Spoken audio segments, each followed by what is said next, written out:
When you log into your bank, shop online, or submit sensitive information to a website, that information travels across the internet in seconds. The question is, how does it stay private whilst it moves from your device to the server? Your data travels through routers, internet providers, and many networks before it reaches its destination. So how is it that nobody can just intercept that data and steal it? The answer lies in these four technologies working together: HTTP, HTTPS, SSL, and TLS. By the end of this video, you will understand exactly what each one does, how they work together, and how they protect billions of internet users every single day. Let's start with the foundation. When you open a website, the browser and the web server need a way to communicate. They do that using a protocol called HTTP. HTTP stands for Hypertext Transfer Protocol. Think of a protocol as a set of rules that tells two computers how to exchange information. When you click a link, search on Google, or submit a login form, your browser is constantly sending HTTP requests. The server receives those requests, process them, and send back an HTTP response. This simple conversation powers almost everything you do on the web, but there is one major problem. HTTP was never designed with security in mind. If you send a data over a normal HTTP connection, that information travels in plain text. Anyone who intercepts that traffic can read everything in plain text. These include your passwords, your email addresses, and even your credit card information. Imagine sending a postcard through the mail. Everyone who handles it can read what is written on it. That is essentially how HTTP works. Now, imagine someone secretly standing between you and the website. They don't need to do anything. They simply watch every piece of information passing through. This type of attack is known as man-in-the-middle attack. The attacker quietly sits between the client and the server, collecting information without either side realizing it. Obviously, that is a serious problem, especially when you are logging into your bank or making an online purchase. That is where HTTPS comes in. HTTPS stands for Hypertext Transfer Protocol Secure. HTTPS doesn't replace HTTP. Instead, it wraps HTTP inside an encrypted connection. Before any information leaves your computer, it's transformed into encrypted data. If someone intercepts that traffic, they won't see your password or credit card number. They would only see what looks like random characters. Without the correct encryption key, that data is useless. You can recognize a secure website in two ways. The first one is the address begins with HTTPS instead of HTTP. Secondly, your browser displays a padlock icon next to the website address. If a website only uses HTTP, modern browsers often display a warning that says not secured. But here is something many people don't realize. HTTPS doesn't actually perform the encryption itself. Instead, it relies on another protocol called TLS, which stands for Transport Layer Security. Years ago, that protocol was called SSL. SSL introduced encryption communication to the web.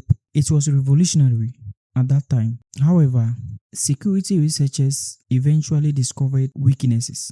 As computers became more powerful, SSL was gradually replaced. Today, modern websites use TLS. TLS is fast, more secured, and designed to defend against today's cyber threats.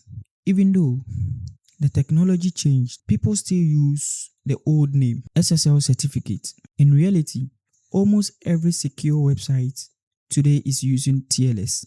Now let's see what happens before encryption begins. When your browser connects to a secure website, it can't immediately start sending encrypted information. First, both sides need to agree on how they will communicate securely. This process is called TLS Handshake. It happens automatically in just a fraction of seconds. First, your browser contacts the server and asks, "Can we establish a secure connection?" The server replies by sending its digital certificate. These certificates act like a digital ID card. It proves the server really owns the website you are trying to visit. your browser checks several things. Is the certificate valid? Has it expired? Was it issued by a trusted certificate authority? Does it belong to this website? If every check passes, the connection continues. Otherwise, your browser displays a security warning. Here is where things get interesting. Both the browser and the server need the same secret encryption key, but they can't simply send that key across the internet. If that happens, anyone could read your data. Instead, they use a mathematical process called Diffie-Hellman key exchange. The goal is simple: create the same secret key on both computers. Without sending that key across the network, each side begins by creating its own private secret numbers. These numbers never leave their respective device. Using their private numbers and few public mathematical values, both sides generate data that can exchange safely. Even if an attacker captures every message sent during the process, they can't calculate the original private numbers. Finally, both sides perform one last calculation. Even though each side uses its own private numbers, they still end up with the same shared secret. That shared value becomes the session key. From that moment on, every piece of data is encrypted. With that temporary key, when you close the connection, the key is destroyed. The next time you visit the website, an entirely new session key is created. This feature is known as forward secrecy. That means even if someone somewhere gets the server's private keys later, they still won't be able to decrypt your previous sessions. Each connection had its own unique encryption key. So here is the complete picture. HTTP defines how browsers and servers communicate. HTTPS adds security to that communication. TLS provides encryption that keeps your data private. An algorithm like Diffie-Hellman allows both sides to create a shared secret without ever sending it across the internet. Together, these technologies makes it possible to browse, shop, and communicate online with confidence. The next time you see the padlock icon in your browser, you will know exactly what is happening behind the scenes before a single piece of your data reaches the website. If you enjoyed this video, don't forget to like and subscribe to this channel. Thanks for watching. See you in the next one.